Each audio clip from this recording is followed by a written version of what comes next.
La batalla de los Campos Catalaúnicos tuvo lugar en el año 451 después de Cristo, en los Campos Catalaúnicos, cerca de la actual ciudad de Châlons-en-Champagne, Francia. Fue un enfrentamiento épico entre el Imperio Romano, dirigido por el general Flavio Aecio, y una coalición de tribus germánicas lideradas por Atila el Huno. Atila, conocido como el azote de Dios, lideraba una campaña de conquista que había devastado gran parte de Europa. El general romano Flavio Aecio vio la necesidad de frenar el avance de Atila y formó una alianza con los ostrogodos y otros grupos germánicos para hacer frente a la amenaza de los hunos.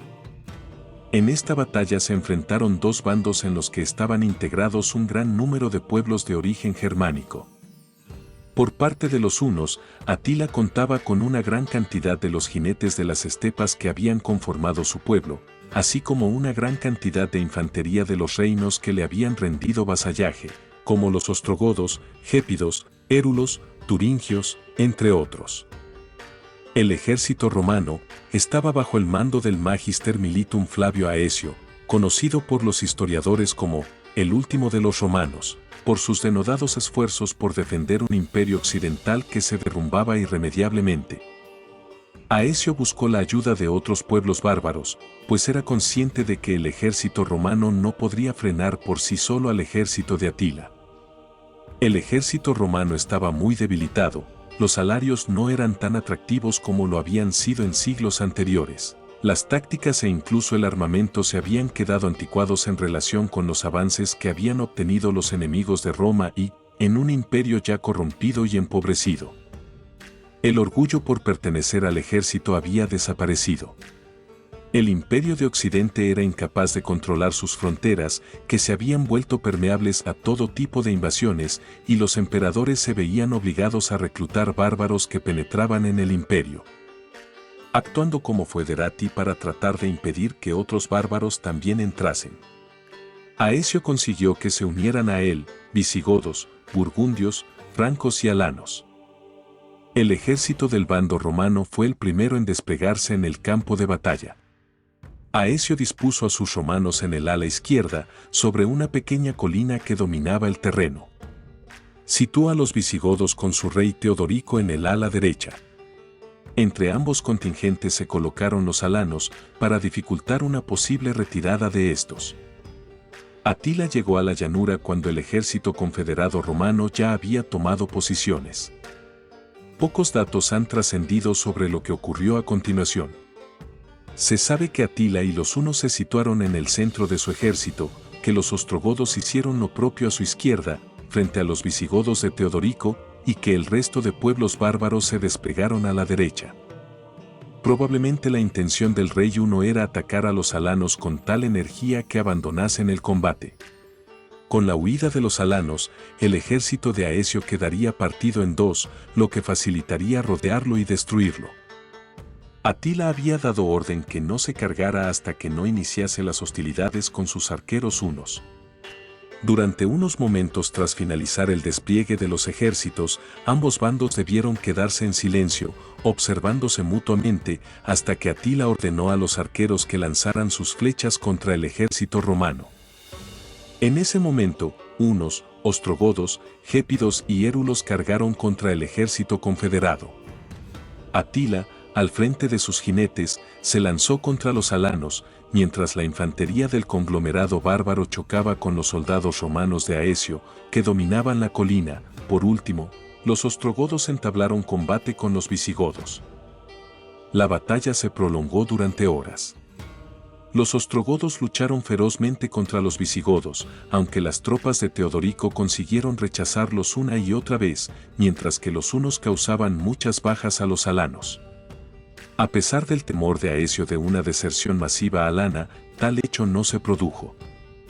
Los alanos resistieron las constantes acometidas de los jinetes hunos, aunque no pudieron evitar ir cediendo terreno poco a poco.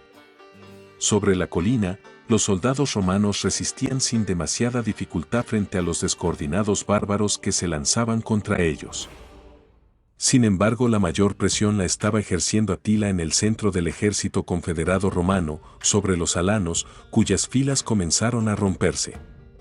En ese momento Atila localizó a Teodorico, el rey visigodo, combatiendo en primera fila contra los ostrogodos y lo mató, lo que fue un duro golpe para la moral visigoda. Sin embargo, la muerte de Teodorico no causó una desbandada visigoda. Su hijo, Turismundo, fue nombrado rey en mitad del combate. Los visigodos contraatacaron con renovadas energías contra los ostrogodos, que fueron rechazados nuevamente. En ese momento la batalla cambió de rumbo. Atila, que había estado a punto de lograr la retirada alana y una posible desbandada visigoda, sufrió la retirada ostrogoda y la resistencia de los alanos y visigodos, que no cedieron a los embates de sus fuerzas. Llegado este momento, Turismundo reorganizó sus filas y ordenó atacar a los hunos. Para ese entonces, ya se había producido una sangría en el ala derecha del ejército de Atila, que no había logrado abrir brecha en las filas romanas de la colina. Atila percibió el peligro de una posible embestida visigoda por su izquierda, pues Aecio podría rodearlo por la otra ala. El rey huno envió un jinete a su campamento portando la orden de que se hiciese una pira funeraria de inmediato. La batalla estaba perdida, y Flavio Aecio asestaría el golpe definitivo en cualquier momento. Atila reorganizó sus mermadas fuerzas y huyó del campo de batalla a su campamento, dispuesto a incinerarse antes de dejarse capturar. Si Aecio contraatacaba, cercaría a los supervivientes en su propio campamento y podría aniquilarlos. Sin embargo, el general romano no ordenó el contraataque. No se sabe con exactitud cuál fue la razón que originó tal actitud, pero se barajan varias posibilidades. Hay quien sostiene que Turismundo, el nuevo rey visigodo, rompió el acuerdo militar alcanzado por su padre con Aecio tras la retirada huna, abandonando los campos cataláunicos, por lo que Aecio, con un ejército reducido a casi la mitad, no podría asestar el golpe final a Atila. Sin embargo, la razón más aceptada, propuesta por el historiador Jordaens, es que Aecio temía que, con la destrucción de los hunos, los visigodos, muy fortalecidos en ese momento, se crecieran y trataran de conquistar el imperio romano de Occidente. E incluso se opina que el general romano no tenía intenciones de destruir al ejército huno con vistas a pactar una alianza en caso de que los visigodos se rebelasen contra Roma. En cualquier caso, Atila pudo finalmente retirarse a Germania. Aecio, Turismundo y Atila abandonaron el campo de batalla de Chalons-en-Champagne dejando tras de sí unos 20 o 30.000 cadáveres. A pesar de las previsiones de Flavio Aecio, Atila no se dio por vencido. Honoria, la hermana del emperador Valentiniano III, había pedido matrimonio al rey huno, y este, deseoso de recibir parte del imperio como dote, había aceptado. Aunque el emperador había desautorizado la petición de su loca hermana, Atila exigía el imperio de Occidente, por lo que al año siguiente, en el 452, los hunos invadieron el norte de Italia. Sin embargo, el Papa León I acudió a hablar con Atila, y tras la entrevista, el rey huno se retiró de Italia con todo su ejército. Al final, Atila se retiró tras el Danubio y en el año 453, tras contraer matrimonio con la princesa Goda Ildico, murió por una epistaxis masiva. La retirada de Atila y su muerte al año siguiente supusieron sendos reveses para la imagen de la que gozaba Aecio ante Valentiniano III, que sospechaba que su mejor general tenía aspiraciones al trono imperial. Aecio había apostado desde el principio de la invasión de Italia por una solución militar a pesar de lo reducido de sus fuerzas, pero Valentiniano III prefirió permanecer a la defensiva y resistir desde Rávena. Con la muerte de Atila en el 453, el emperador pensó que la habilidad negociadora y militar de Aecio ya no eran tan necesarias. Por estas razones, y alentado por las habituales intrigas palaciegas, en el año 454, Valentiniano III mandó llamar a Aecio al palacio donde él mismo lo asesinó por sorpresa.